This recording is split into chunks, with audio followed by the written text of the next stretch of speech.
It's a disaster, bro, and I lied for them all year. Like I was telling everybody that would listen, this was a national title caliber team because they were supposed to be. And look, I know I've talked to Ethan. I'm a fan of Ethan. I know Ethan and Drew love Penn State. Gang, y'all, Stockholm syndrome. You got to get out of there. Yeah, like, it's a hellhole. You got to get out of there. But the second one you lost, not only did you lose the game, you looked uninspired. Your university just poured in hundreds of millions of dollars for you to renovate your stadium. That's going to be done. And in the middle of you losing against a fourth grade math test, you also got the only player that was singing your praises every time a mic was in his face or anytime he was in private talking about how great you are. You got that kid hurt. The scariest thing for Kris Drew personally in this chase for Ryan Day dynasty, because that's how I view the sport, is Cignetti to Penn State. Week 7 might have been the best week of the year. And yes, before you ask, I am very upset and going to go off on what's going on at Penn State because I can't believe what they did to Drew Aller. We'll get to that. I'm Kris. That's Tyler. Loaded weekend. We got USC, Michigan, the OU Texas game, Oregon, Indiana, which was the game of the week of the year, maybe to me. Like that was like that felt like a real playoff game. As far as gameplay, yeah, that was a great. That was definitely a legit ass game. Yeah, and by game of the year, I mean like when you watch two Titans go into battle, and you see both Titans playing really, really good football, instead of like your classic like drunk game that ends up being the most entertaining game of the year. Week 7, honestly, there was so much hype going into week 7, and like other weeks didn't really have this much hype, and I think it definitely lived up to the hype. Want to start with Ohio State, Illinois, and what was actually like a really insightful game to me on the first watch, on the rewatch. Ohio State wins like a dominant NFL team, and it's not always the sexiest. It's not always what we're used to seeing. Yeah. But I thought that there was a lot of answers given in this game. I was telling Ron this. One of the things that I was not really worried, one of the things was on my radar before the year that people wanted me to worry about was defensive line depth. And I was to a point like, okay, like, yeah, like that could definitely be a thing. But I think there's enough talent for there to be defensive line depth. The Hero Canoe going to Texas thing hurts. This game, they showed that there is far more depth on their defensive line than anybody anticipated. Yeah, Tywone Malone played his best game as a Buckeye. He was fantastic, dog. Like, he was so outrageous. Super big, super athletic. Just, are defensive tackles like maybe the best athletes in the world? Like, why are you that big and move that fast in that small area? Well, dude, wait a second. Tywone Malone's a different type of defensive tackle. You know what position he played in high school? No. Receiver. He played both ways. Obviously, he played defensive tackle, but he was this team's starting X, bro. If you go look up Tywone Malone highlights in high school, I think the third play in his huddle is him running a go route. And no, he wasn't skinny, Tyler. That means he still found Golden Corral and just loved it. Yeah. Yeah. But I'm saying he was big then too. Yeah. So, it was we were texting during the game, and you said some wild stuff about this defense. and I'm going to say it today. Okay. Tyler, before the year, we had a debate about would this defense be better than the 19 defense, and I told you absolutely not, no shot. And you said you think they have a shot to be better than the 19. I'm here to give you your flowers today. Not only is this team better than the 19 defense, this is the best defense that I have seen, a starting unit, the best defense I have seen since I started covering the sport, and the best defense I have seen since becoming a fan of the team in 2006. Yeah, they just have so many answers. They have every answer. Oh, they moved Lorenzo Styles was out, and they moved their best cover corner to the slot and put a true freshman on the outside, and it looked like they had just been doing that all year. It was seamless. It was seamless. And like 16 points is you know how I got to the conclusion that like this is the best defense I've seen. I'm watching them play, and I'm thinking to myself in the fourth quarter, damn, Illinois is scoring a lot. And they had 16 points. That's not a lot, dude. That's actually very, very little. Yeah, I think it was their worst defensive game they played this year.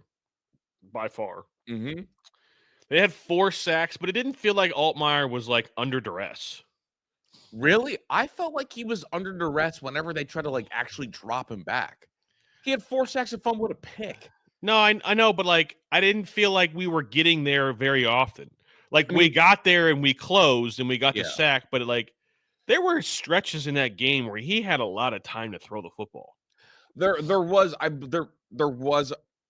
what was it? The end of the second quarter and the beginning of the third, there was that weird Yeah. stretch. But you know what happened? We just stopped lining up Arbel on the edge. Yeah, I'm excited to see the thing that that makes me excited is that even though they gave up 16 points, that's such a funny statement to say. Yeah, I know that, and that's how like literally like I'm sitting here like, wow, Illinois is having a lot of success. And it's like, oh, they've got 16 points. In the last second touchdown came as a garbage time touchdown. Yeah. But I'm excited to see what Matt Patricia's adjustment is to a no huddle. Because You think that's what got him? yeah, I think they gave up some yards in that when they went no huddle. But I'm excited to see the adjustment because there's a team that we're going to see in about 6 weeks, 7 weeks that likes to run a no huddle. Yeah. So I'm excited to see what that adjustment is. I think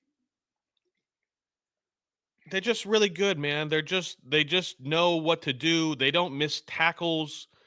Luke Altmaier is like a very competent quarterback. I would say Luke Altmaier. Luke Altmaier is a really good quarterback, not competent. He is a very good Yeah, quarterback. I think like as far as playing the position, he's probably the best quarterback we've seen. I mean, Damon Williams is a different type of athlete. Him and Damon are the 2 best quarterbacks we've seen. Both very good quarterbacks. Both very, very good quarterbacks. So, it's nice. But the big thing that I took away is that if Iggy is allowed to put his hands on you and the referees are going to allow him to put his hands on you, good luck. Dude, I tweeted that and like when he got away with that first hold, I'm like, dude, if he's gonna be allowed to play like that, like good luck. Like, No. because we're already unstoppable as is. Like one of the things that could help jumpstart other offenses The is thing gonna be about PI. Iggy, you used to say this. You said this like he gets so many penalties because he's that close to the receiver to get penalized. Yeah, oh bingo. That's what I love. He's congrats. never not around the player that he's guarding. And I would rather that than watching Cam Martinez create as much separation and be as useful as me from my couch. Yeah, Right? People are like, but Iggy holds. That was a big complaint when they got him from Ole Miss. But Iggy holds, but Iggy holds. My thing is, well, to hold someone, you got to be close enough to hold them. Yeah. So at least you're covered in some respect. And I hope that he because he definitely went back to his old ways yesterday. No, that first one, dog, I was shocked it did not get called. And Shocked. so if he's allowed to play like that, and I hope that what he's learning is that he's kind of getting a feel for it and reading the game and like, okay, I can't get away with it. Yeah. So then he doesn't. But then he's like, oh, I can get away with it? Oh, I'm physically beating your ass today. Yeah, you're gonna feel like you just entered a boxing fight with me. I'm gonna beat you down. Dog, do you know how many plays Illinois ran? It felt like a lot. They ran 71 plays. That's a lot in this with the clock rules. That's a lot of plays. 71 plays and under 300 total yards. Yeah, Dog, man. Yeah, man. It now was awesome to see them force turnovers. Like, that was first of kind all, of the thing that was missing. I thought Buddy when Caden McDonald took the ball from that running back, I don't know how Buddy walked ever again. Dude, I swear to God, I put my 2 weeks notice on my way off the field. Swear to God. Also, like He's 3 whatever. He's falling down on my ankle and taking the ball away when I know he hears me screaming that my leg is breaking. and still took the ball away from me. Yeah. Literally didn't acknowledge the fact that I'm screaming that my leg is breaking and he's taking the ball from me. I'm spitting on your grandma. I'm so mad. Yeah. That fumble, the pick for Jermaine, like it was crazy because they had just said on the broadcast, "Oh, Jermaine slid inside," and then like the next play, he covers the slot receiver, puts his hand out, tips the ball up, and then Peyton Pierce grabs it. Yeah. And Peyton Pierce runs like Peyton Pierce, like we thought he would run. I wasn't gonna say it, but he looks just like Steel Chambers with the ball in his hands. No, it's worse than that, I think. No, man, you remember the interception that Steele had in the Georgia game? He started running like he had to poop, man. He forgot that he was once a running back. Yeah, like, dog, you were a running back. Are you okay? Like, do you have to use the restroom? Yeah. No, I think it's great. I think they're gonna get back. They're gonna get their like Wisconsin. They're gonna go. The defense is gonna go play Wisconsin, and Wisconsin's not gonna score. I'm calling it right now. Ohio State's pitching a shutout next week. Well, I watched the Wisconsin-Iowa game. They better pitch a shutout. I'll be there. I'm going to the game. Well, take a shot for every touchdown Ohio State scores. I can't wait to listen to Jump Around and then leave because the game's over. It's gonna be going. It's gonna be over. Another quick note. I just real quick. I've been saying this for several weeks, and like people have not been on board with me. I think people are starting to get on board with me. They called me a madman when I said it early in the year. I said it after the Texas game, actually. The best player on this defense is Arvo Reese. Yeah. Look, Caleb Downs is awesome. Caleb Downs did not regress. I wanted to say something about Caleb Downs. I want to interrupt you real quick. Caleb Downs, I watched him a lot. He was in Devin Sanchez's ear as a coach on the field and telling him what to do every play. It was awesome. Incredible. It was like he knew he would like look at everybody else and then he would look at Devin and you could visually see Caleb talking to Devin before the play snapped. And like that is exactly what he's out there for. Yeah. His brain, he's like a LeBron level brain when it comes to playing football. Yeah. I was going to say he's like Chris Paul. Yeah. I don't know. I think LeBron is the best basketball mind in the history of basketball, but that's another. This is maybe an off-season debate because I think Chris Paul is. We'll see. Anyways, you go ahead. 6-foot point guard last one. But anyway, Caleb Downs is a Hall of Famer. Like he's going to be an NFL Hall of Famer. Like I feel like that's not even a bold take. He's that good of a safety. I said after Texas, Arvo Reese is the best player on this defense. Yeah. And everyone's going to be there at some point. He continues to do things that people at no matter what size aren't supposed to be able to do. Choosing to bull rush in when he saw the running back had to come back and do pass pro was outrageous. The closing speed all game was ridiculous. Whenever they needed a sack, they just lined him up next to Caden Curry and say, hey, look, whoever the tackle goes to, the other one go blitz. When he came through the blitz and almost pulled a Joey Bosa, I literally said, oh, my God. Before the play was even over. Like when it happened, I said, oh, my God. Yeah, unlike the Joey Bosa one was really big time. He kind of folded and just like strength and pushed that guy back into hack. He didn't have the explosivity of that one. No. Arvell punished that running back to the point where the next time there was two come through that gap, they showed it on the broadcast because I saw it live. The running back made a business decision. Yeah, and it's like I'm the running back in Illinois, and through the same gap. Matt Patricia in a blowout. Game's already over. I'm the running back in Illinois. My team has no shot, and I have to block this gap. And in that gap, Matt Patricia has lined it up for it to be Caleb Downs and Arvo Reese. I'm picking Caleb, and I'm not regretting it. Sorry, Luke. I'm sorry, Luke, but you got to wear this one. Yeah, the defense is legit. But we do need to talk about this offense. Yeah, let's do it, man, because the offense was really sputtery. It's funny. Did you see the final line on Julian Sand? No, I'm looking it up right now, actually. I'll tell you. 166. You gotta give me at least 200. And it's funny because it's like there was a lot of talk this year. But is it even his fault? No, that's what I'm saying. Like I believe he's earned the right to throw the ball 30 times a game. Or if you're going to have 27 dropbacks, give me some shot plays. Like, give me more. Well, Ryan Day, in a very kind of excusey type thing, said, well, when we got the ball in the short field, it kind of limits our ability to run shot plays, which is the biggest crock of shit ever. I'm sorry, Ryan. I'm not buying it. He just lied. Like, the big NFL thing is like in a short field when you get the ball back, what do you do first play? I'm taking a shot. Every time I played football on PlayStation, it was like, oh, turnover, shot immediately. It's just like NFL. If you get the ball near midfield, Tyler, what's the first play? Because Yeah. it's like a momentum swing. Four like, goes. Yeah, it's like, let's go. Streaks. Let's go. Yeah, well, like let's Not go. even play action, bro. Just run straight. Well, and the thought is your defense is surprised to go back out there, and it's Yeah. like, oh, we're gonna catch them sleeping. We're not gonna let them ease into it. I just don't agree.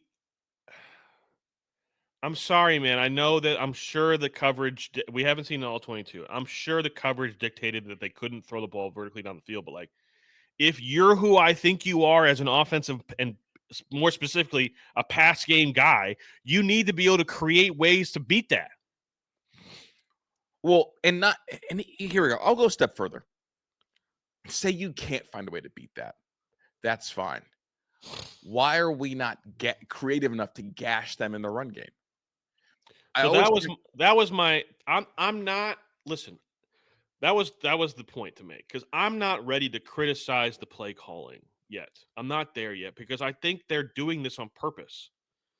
The issue I have is the execution in the run game. At some point, you're going to have to run the football. Yeah. And if you can't run the ball to the right side, that's an issue. And I'm sorry, Tegra stinks. He does. How many times are we going to watch? There's a pile for a 2-yard gain, and Tegra's the only one standing up looking around like, well, you see what had happened was I just missed the block again. Was that my guy? Was that my guy? Like, come on, man. How many times, like, you should never, if you're the lineman, if everybody's on the ground and you're the guy that's not, that's usually a problem. Yeah. And it's like, it makes it more frustrating because this team and Ryan Day are chasing perfection. And so, like, when we get on this show, we hold them to that standard and we look around and we see just about every position feel championship caliber.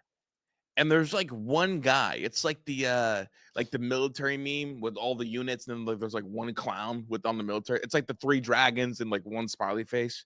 Like everything feels championship level except for Tegra. And it's funny because like if someone were to tell you that before the year, and you're like, okay, like if they just had the right guard spot, you're like, okay. Well, I assume that Ethan Onyema was outside one way. Maybe Philip Daniels is outside the other way.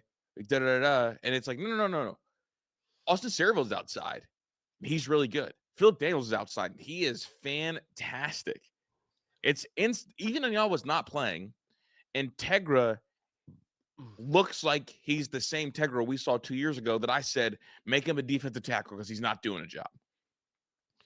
The thing about this offensive line, and usually how you want to construct is like, you want your center to be really smart, ability to move so he can pull, but like I want him to be smart. Yeah. And I want my left tackle to be athletic, calm, because he's facing the freaks of the freaks.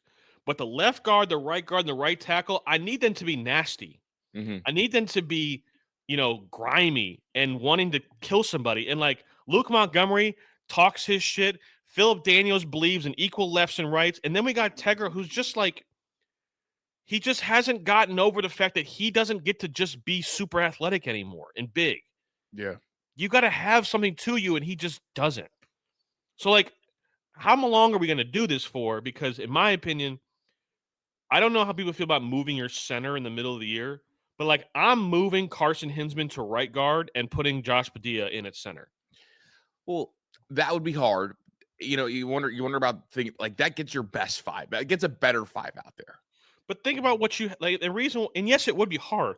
But like, you got a Wisconsin, you got a bye week, and then you got Penn State, who obviously they stink. Yeah, and a lot of that is like the snaps have been so good this year. You don't want to like put a young kid out there, but the other part of it But is is he young? young He's in been terms of like around for a time on the field. while. My next thing is I've noticed that they've started to put Padilla at right guard every now and again. And if Padilla can play guard, that also works. The problem that I have, the only pushback I'll have with you is I cannot forget what Carson Hinsman looked like last year in the Penn State game. I cannot get that out of my mind. I told you that's a Heisman Trophy winner. He came out with the middle bar Yeah. and the eye black Mhm. and looked like he was ready to eat people's jugulars. Crazy sentence. Just say it. Yeah. No, that middle bar and that was him, escaping the Ryan Day purgatory, right? Like I mean, that was how good do you have to be to escape the prison of Ryan Day? Josh Proctor's still in there. They said they're feeding him one meal a day. He's been gone for 3 years. Yeah. They said, has anybody seen Josh Proctor? I think Ryan Day kidnapped him.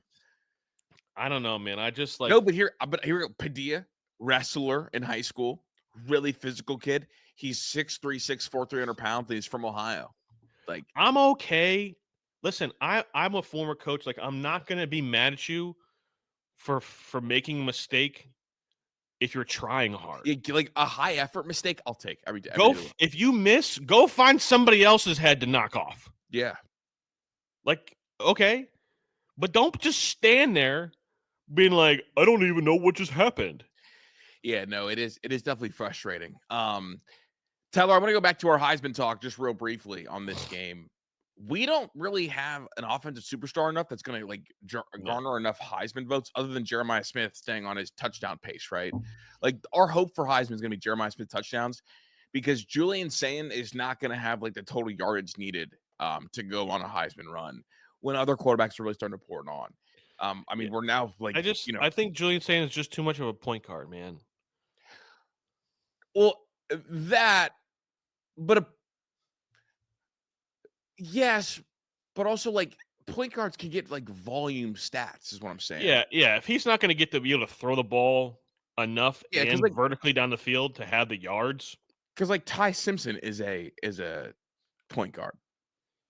Yeah, but he also throws the ball 40 times a game. Yeah, Mendoza is a point guard.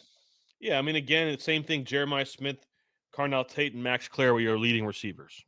Yeah, 5-4-4. I did see twice that Julian Sayin missed what could have been a shot play on the side of the field he was looking towards, in order to kind of move through and get the ball to 4-17. I did see that a little bit. But this notion that I've been seeing on Twitter about how like these game plans are not going to work against Indiana and Michigan. Well, it's like, yes, they will. They will work. And second of all, every game plan's a little bit different because that's how they operate. Ryan Day and Matt Patricia are NFL people. Whatever you do, whatever the other team doesn't do well, they're going to exploit it. And like the quote that Ryan Day had at the beginning of the year is the quote that's going to hold true throughout the season. Just win, baby. Yeah. It's like they have answers to every equation. Minnesota was like, we're just going to run man and like we know we're overmatched. Like what happened? It was bombs over Baghdad. Yeah. It was like, we're just going to throw the ball over your head. And like, I don't, and there's something like Minnesota, Ryan Day did not have a plate sheet in front of him against Minnesota. No, and they said on the broadcast, they even brought it up. They said, oh, this is the first time that like Brian Hartline's like doing it unchecked. Yeah.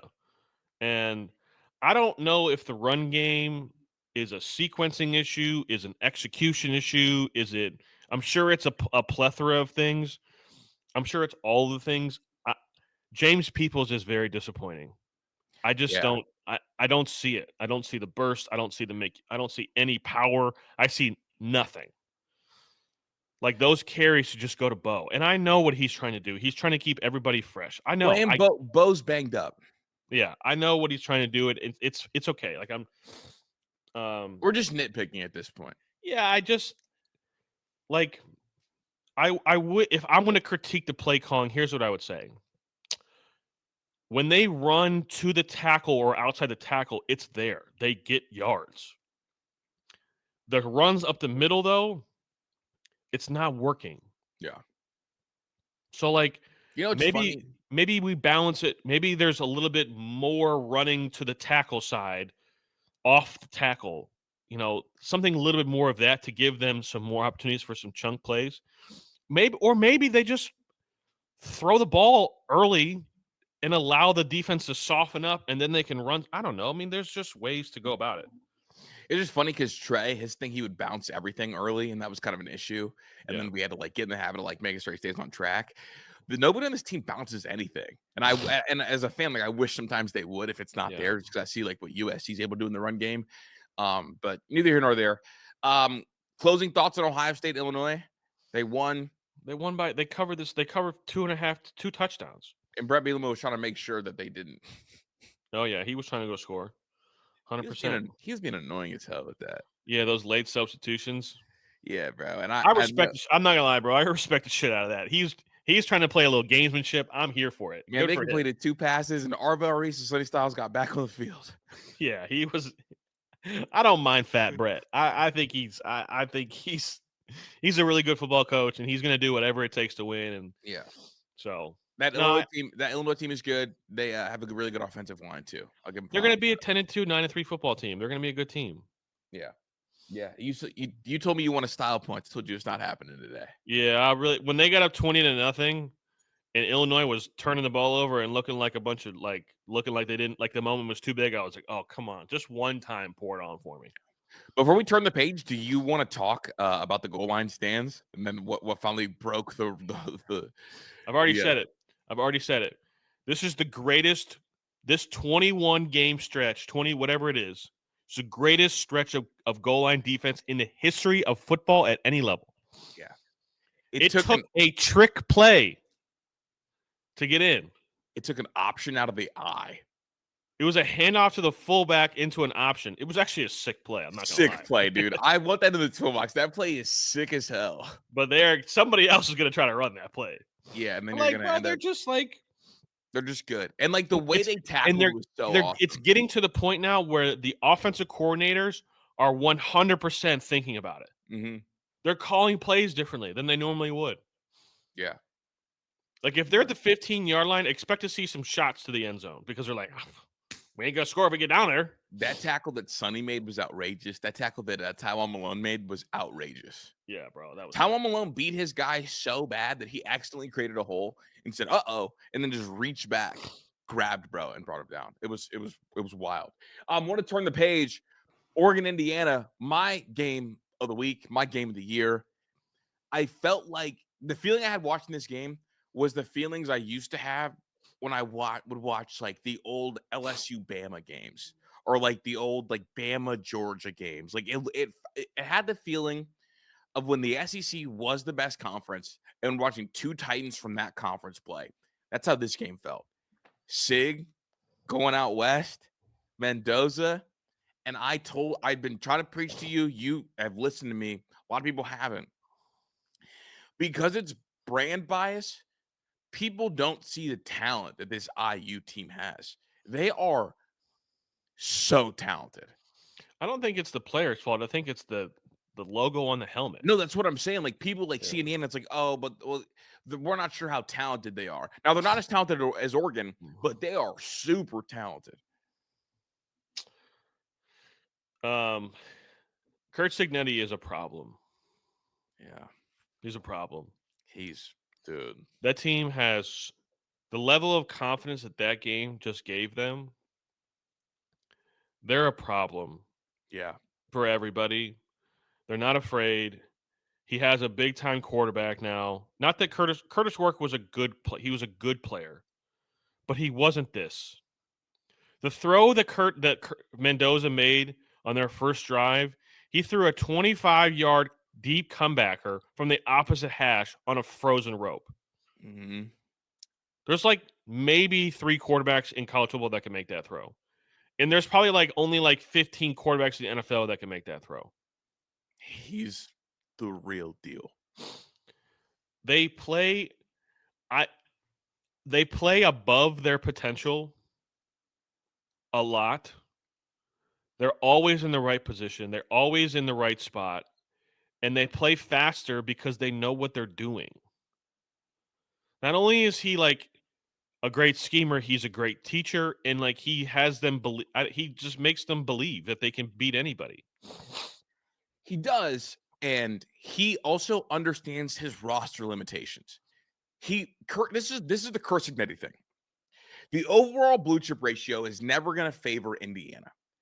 But what Signetti's thought process is that I only need in the big games for my top 5 to be as good as their top 5. I only need for my top 11 to be as good as their top 11. For the rest of the year, I feel like I can outcoach and outscheme anybody else. But for games like this, I just need my top group. I don't need subs. And it becomes like almost like playoff basketball. Tyler, do you want to guess how many players had a catch for Indiana? 8. 4. Huh. So Did their not stances feel like that. No. That's the point. But their thing is, Tyler, is well, we're Indiana. Like, are we talented at the very, very top? Absolutely. But can we go 8 deep, 9 deep like other schools? No. So coming off a bye, we are just going to have our front 4 take on the entire load. And so when you look like at their box sheets the day after games, it's like so much smaller compared to like Oregon's, because Oregon is more talented depth-wise, and blue chip ratio is overall team depth. Indiana has the talent at the top, and the Elijah Surratt kid was going crazy. And very, very early on, Sig was sending a message. Yeah, Oregon, your Penn State, your passing defense might be like that, but that's because you've played Penn State. You haven't played us. Well, I was more impressed with their Indiana's defense. Me too. Indiana's defense had Dante Moore in hell, but I want to start on the offense just because I think like the Elijah Surratt kid probably is a top 7 wide receiver in the entire sport. And you always talk about what you need receiver play. That's a real NFL player on the outside. You need real NFL player. Really good quarterback play. Check. You need NFL receivers. Check. And you need a good enough defense. Check. This Indiana team is absolutely good enough to win the national championship. 100%. 100%. They had 6 sacks on defense. Yeah. They did it, bro. I don't know. I mean, Curt Cignetti, if you ask me today, I mean, he's easily a top 5 coach today. Not even close. I mean, in terms of impressiveness, he's a top 2 coach. Well, he's the most impressive coach in America. If you ask me to pick, he's probably my 3rd call. Ryan, Kirby, him? Yeah. I'm calling him before Kirby, bro. I don't even care. No, I know what Kirby is. The fact that Kirby made that referee say he didn't call a timeout, even though he was definitely calling a timeout. Yeah. That is power that I need. But Sig is so different, bro. Dude, the thing is, like, is there a more impressive win in the country? Because not only did they go and beat Oregon by double digits, they beat him at Oregon. But it's like sometimes when you see upsets, Tyler, you think, okay, like, well, if they play again, like, Oregon will win. No. Dog, if they play again, Indiana's winning. From start to finish. Dude, literally, Cignetti, after the pick 6, ties the game. Cignetti goes over to Mendoza, and the camera's on him, and Cignetti is, like, smiling and, like, almost laughing. And then they go out there, and they just let him air it out. I think it was like 6 plays, touchdown drive. Yeah. To take the lead. No, we're going to have to go beat them in Indianapolis. Yeah, dude. Their schedule is, they've been blessed again because their schedule, bro, they're going to beat everybody by 40 points. Yeah, I mean they are blessed. And it's funny, now that Sig has this, do you think style points matter to him? Because like Sig was running up the score against like Illinois because like you needed style points in case you dropped the game to Oregon. But like you're looking at it like now, like you are the top dog. Like I would not be upset if by the time this drops, the AP might be out. I would not be upset if the AP poll had them 2 or 3. I have them 3 behind Miami. Yeah, I don't think I'm not a believer that you can get fired on your day off. I don't think you can get fired on your day off. But I also, like, if someone had a gun in my head and said, who's winning a neutral site game right now, I'm saying Indiana. Sure. No, I Because agree. because here we go. Let's really talk about it. Who did you think was better heading into the week, Miami or Oregon? Miami. Okay, so if that's the I case, believe I was okay. believe that Miami is better than Oregon. So I guess I was of the stance that Oregon was better than Miami. Yeah, I believe that Miami is better than Oregon. Okay, that's fair. Then that's fair. Then yeah, then you would put them at 3. But the Roman Hemby kid, it didn't feel great at times, but he felt really good running the ball. Was really physical. The Elijah kid, the receiver, was getting open all over these Oregon receivers. And you see the stress test that Mike Shanahan put on Oregon with their ability and willingness to throw the ball down the field. Every time Mendoza dropped back, even on the incompletions, because he only completed 20 balls, even on the incompletions, you're kind of holding your breath if you're Oregon because you know that these little incomplete, they're not looking at death by 1,000 cuts you. They're looking to throw body blows. And that's what these two teams were doing. You want a hot take? Let's go. I think Curt Cignetti is going to take his foot off the gas as far as blowing teams out, except for one game. And I Who? think Curt Cignetti is going to put the final nail in the coffin in the James Franklin era at Penn State.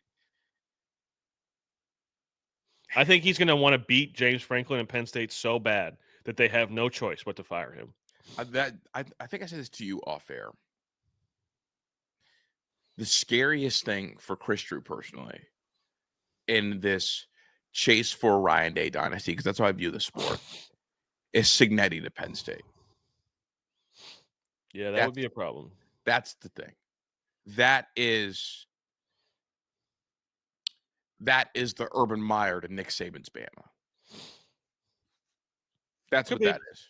It could be. I think Penn Not State could has. be. It would be. I'm gonna say there's a small percentage of chance that it wouldn't be because Penn State has their own issues as a program, like as a school in general. My opinion. You know why that doesn't matter? The issues that Penn State has as a program do not outweigh the issues that Indiana had as a program. Yeah, that's Indiana, true. No. Indiana was a place where you go to die. It's a basketball school. A basketball school. Nobody, and literally they will suffocate you on the dude. They fired Kevin Wilson. Couldn't win in Indiana. Yeah. They backstabbed him and put a scandal on his name, Tyler. Yeah. At least at Penn State, coaches traditionally win 8 to 9 games, right? Yeah. Here's my only thing is that I think Indiana was so bad that we had no idea what the ceiling even was. Like Penn State has a ceiling. They've always, for 100 years, they've had a ceiling. No, I think that you're having revisionist history about what people thought the ceiling was for Indiana. Indiana also had a ceiling. I didn't even acknowledge them to even have a house to have a ceiling. But I'm saying, that's the like Cignetti. Like, is Kevin Wilson a good football coach? Yeah. He got backstabbed and fired there, and that would be a home run hire for Indiana. Like Indiana, they wait for their coaches to trip up and they backstab them. Yeah. Like dude, like DeBoer wanted the job and they said no. Yeah. You might be right. I just feel like in Purdue as a big time, I guess we're transitioning into this Penn State topic slowly. Yeah. I think we're going to find out what the people in the decision makers at Penn State think about their own program and think about who they feel that they truly are. Because if they truly feel that Penn State is a top 10 job in a top 10 program in college football, they will fire James Franklin this year after this year is over. You want to know if they feel that way. You want to you know what Penn State is right now with James Franklin? They're Mark Richt, Georgia. And I think Kirby they're worse Smart than that. Cignetti. I think they're worse than that. Absolutely not. Mark Richt didn't lose like this. Losing to 0-4 UCLA and then backing up and losing to Northwestern. That'd be like losing to Vandy and then losing to Mississippi State. Back-to-back weeks. Those are two horrible losses, but I'm talking about like the program ceiling. Yeah, that's fine. I'll take that. Like you were talking about how Penn State has a ceiling. Didn't Georgia under Mark Richt? And then what do they go do? Hired Kirby Smart. That's what Cincinnati is to them. It's a dangerous thing. But this Penn State thing is the biggest disaster in I guess my time covering the sport. This is hell, dude. What's a bigger failure? Jimbo Fisher after spending $1 billion on a recruiting class, or this? This by far, not even close. Yeah, I think so. And you know why, Tyler? Because that recruiting class, you had to keep things afloat for 2 years for them to even be able to play. This was, I spent the money, I've got the recruiting class, I've got the talent, I've got guys coming back to win a national title. I've got the most expensive coordinator in the entire sport. I'm James Franklin. I've got an NFL coordinator. I've got everything. I've got everything I need. Yeah. And not in the oven, not baking, not on the way, not okay, but wait for 2028. I've got it right now. Yeah. And I let Northwestern run up in my house with the weenie wash and beat me. That cannot happen ever. And the team looked so uninspired, except for Drew. And Drew played like shit. Like, he played like shit. He was bad. But he was the only one, it looked like, on that entire team that cared. And because of it, he got hurt. Andy Kotelnicki, I hope, never gets a big-time coordinator job ever again. Yeah. Ever again. Blast him to wherever Freddie Kitchens is. Bro, well, Freddie Kitchens is in North Carolina. He's calling plays for Bill Belichick. I know where Freddie is. If you are James Franklin will never get a good quarterback in a recruiting class ever again. It's wraps. And Mason Hines will stay away from Andy Kotelnicki at all costs. Ethan Grunkemeyer, I know you're going to play this year. Get some good tape out there and then hit the road, dog. I'm so serious. And look, and I know I've talked to Ethan. I'm a fan of Ethan. I know Ethan and Drew love Penn State. Gang, y'all, Stockholm syndrome. You got to get out of there. Yeah. It's a hellhole. You got to get out of there. It's just like you said it last week, bro. They should have shown Drew Aller the door and played Bo Perbula. That's who Andy Kotelnicki needs. Like, he needs somebody that's a runner. He needs a running back playing quarterback to play in that offense. Like, go get Haynes King. Honestly, Andy Kotelnicki, if we ever lose our OC at Georgia Tech, come on down. That's the only place I'll welcome you. Yeah, man. It's a disaster, bro, and I lied for them all year. Like, I was telling everybody that would listen, this was a national title caliber team because they were supposed to be. I just forgot that the guy that's the offensive play caller is probably better making gingerbread houses than he is of calling plays. You made such compelling arguments that I was more towards your camp than I was when I originally started, because I never respected Penn State. I thought that they didn't have receiver play, and I just didn't respect James Franklin at all. Dude, the thing is, Tyler, it's like they lost to Notre Dame by 7 points in what was a really, really good game where their defense showed up. They were getting Jim Knowles, like Dennis Sutton, like, good player. Like, you felt like this was it. And what was the thing that we talked about all during the offseason? There was no dragon to be slain. There was a lot of questions about Ohio State. There was a lot of questions about Alabama. There's a lot of questions about Georgia. There was no dragon. And so the closest one to halfway up the mountain to be the dragon was Penn State, because, look, they had the quarterback. They had the receivers. They had the offensive line, supposed to be the best in America. Like, they had everything in place. This was supposed to be the easiest playoff run, the easiest Elite Eight Final Four since the College Football 12-team playoff start. This was supposed to be easy peasy, lemon squeezy, and somehow, not just once but twice, James Franklin managed to fail a 4th grade math test. Fire him. Yeah, he's got to go. Fire him, dude. He's got to go. You don't get to lose that kind of game. Like, here we go. You can lose one, right? You can lose one. That's fine. But the second one you lost, not only did you lose the game, you looked uninspired. Your university just poured in hundreds of millions of dollars for you to renovate your stadium. That's going to be done. And in the middle of you losing against a 4th grade math test, you also got the only player that was singing your praises every time a mic was in his face, or anytime he was in private talking about how great you are. You got that kid hurt. Yeah. Because you try to treat him like he's Tim Tebow. Like, you try to treat him like he's Haynes King. Yeah, man. It's a bad deal, and it also hurts your Big Ten narrative because, like, the Big Ten needs Penn State to be good. They do, and my They're a big enough brand that they need Penn State to be good. Well, I've got some for those SEC losers, dude. It's like, oh, well, in the Big Ten, you can lose any given Saturday. Isn't that what they do? Yeah, it was like you can lose any given Saturday, like it's fine. But for James Franklin, massive disappointment, dude. Like did you watch the game, Tyler? Don't. No, I didn't think I needed to. Don't. I watched it, bro, and I was ready to like put on a helmet like Cam Scatterbo, tape my iPad to a wall, and just run into it as hard as I can. Yeah. And now we're gonna see Ethan Runkemeyer because Drew's done for the year. Yeah. It's gross, dude. It's gross. Better hope that Drew Eller decides to transfer. I will do whatever it takes instead of go to the NFL, because if he goes to the NFL, brother, yeah, I want a nice fillet with bacon wrapped just for you. So wait a second, you already set the precedent by telling me what kind of steak you're going to get. I'm not cooking bacon. I didn't like it. I said I was going to cook. You said we were going to go to a steakhouse. Well, I'll cook now if just first rounder. And I just want you to know, if I don't like it, I won't cook it. So bacon's off the table. All right, the other Big Ten game, USC, Michigan. What did we learn? Because, like, does Michigan suck? Is USC good? Is this a good win for USC? Is this just like, or is Michigan just bad?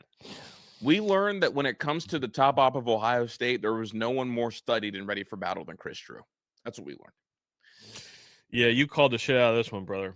Well, dog, think about all the Michigan games that I have stood on the table for. I have not only nailed who was going to win, I have nailed exactly how it's going to go down. Every time. Yeah.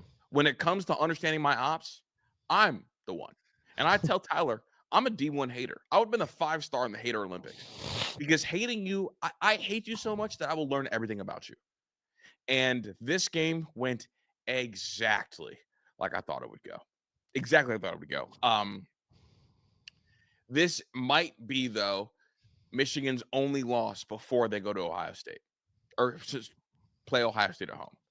I think that Jaden Maeva is exceptional to the point where I'm going to nitpick him a little bit. The only thing that bothers me is his temperament sometimes. I thought he looked very poised, very in control. 6'4", 230, like a big guy, and was willing to spread the ball all over the place. The Makai Lemon kid also played really well. And on the other side of things, Michigan just didn't run enough football plays. And they also are doing the thing where they are refusing to run Bryce Underwood. We now have a sample size of what it was like when Biff was there and they beat Nebraska, what they asked Bryce Underwood to do. Do you want to just guess for me how many rushing yards Bryce Underwood had? 40. -5. -5. Yikes. 5 for -4. Yep. I said it before. When you have a toolbox like Bryce Underwood and your coach is so worried about you getting hurt that you don't get to use the toolbox, we are now taking away your greatest strength that also helps the identity of your program. Sherrone Moore is the problem.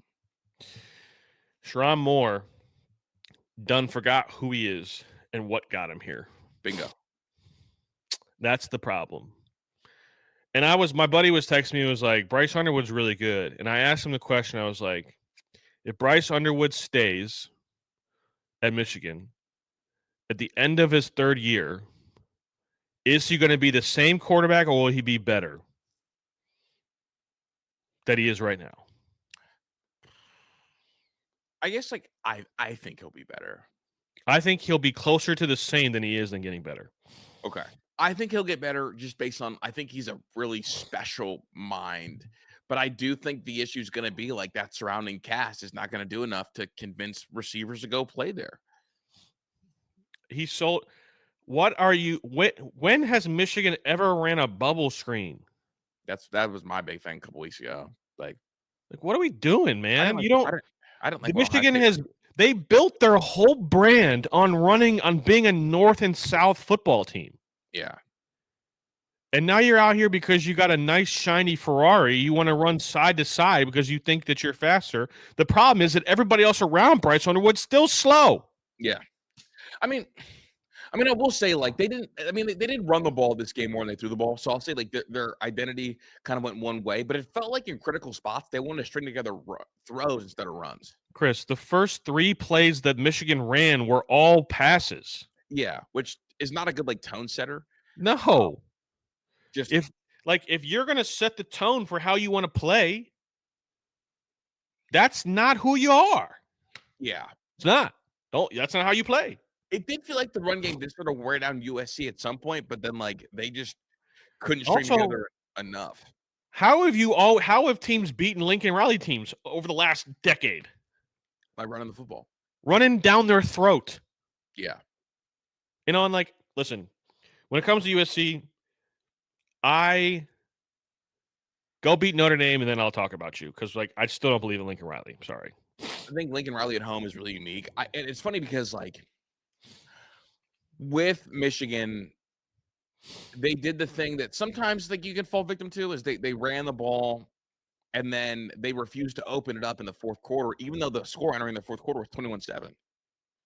Yeah. And they just like wouldn't really open it up then. But them refusing to use Bryce Underwood's legs is going to continue to hurt them because Bryce Underwood's legs help the identity of this team more than it hurts. It just helps the identity of the team. Like they had 27 dropbacks. They got sacked 3 times, and Bryce Underwood's longest run was 11 yards. Like he's more explosive than that.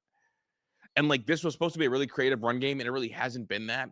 And they get shut down by USC is pretty embarrassing. Yeah, it's wild, man. I think Lincoln Riley, when he feels it, he's a really good. Lincoln Riley's always been an offensive coordinator cosplaying as a head coach, as far as I'm He concerned. has, but I do want to. I don't want to like let this. I want to give Lincoln Riley's defense credit for this game, dog. Yeah, they did the thing. I just feel like Michigan played into their hands. Yes and no. The sequencing was bad, but they still ran the ball 31 times and barely got over 100 yards. Yeah. Like they ran the ball 31 times and threw it 26 times. To me though, the tone was set. Okay. When they came out and they threw the ball 3 times in a row and then punted after gaining 2 yards, I was like, this is not who. And I just kept thinking about what you've been saying. I'm like, dude, this is not it. Yeah. And then So and is the Michigan defense soft? King Miller? You know who that is? I don't care what anybody says. When you lose Mason Graham and Kenneth Grant, you're not going to get better. You're not going to like stay the same. You're going to get worse because they're really good. Dude, the King Miller kid entered the game as the 3rd string running back. Yeah, he was big plays. True freshman. Yeah. Went for 158, averaged 8.8 yards a carry, bro. He was gashing them crazy. And I was honestly, when I was watching that game, I was like, wow, that kid doesn't really know what he's doing out there, but is using his athleticism to bounce it outside. Yeah. No, he looked very explosive. He looked really good. And I'm still very worried about the Michigan game. I think them coming into that game being 9-2 and being very desperate is going to be another storyline that I don't need to worry about, but we're going to have to worry about. So Yeah. we'll see. That running back, the King Miller kid, 3-star kid, true freshman. We just went for 158 against Michigan's defense. Damn. Good for him. Yeah, dude, nuts, dude. Nuts, man. Good for him. Really, really good player. So I'm interested to see kind of where Michigan goes from here. I'm going to react to a couple of Michigan podcasts as well as some other podcasts as well. Just real quick, Bama versus Missouri. I think that was a really good game, really close game. Is Pope Bama Avila. good or is Ty Simpson really good? Like, is Ty Simpson covering up for Alabama's shortcomings, or are they actually good? He's 2021. It's a 2021 CJ Stroud thing. You can ignore the flaws in this team because of how good Ty Simpson is. All right, so they're going to be they're a problem. I mean, they're legitimate. I think they are rising to the top.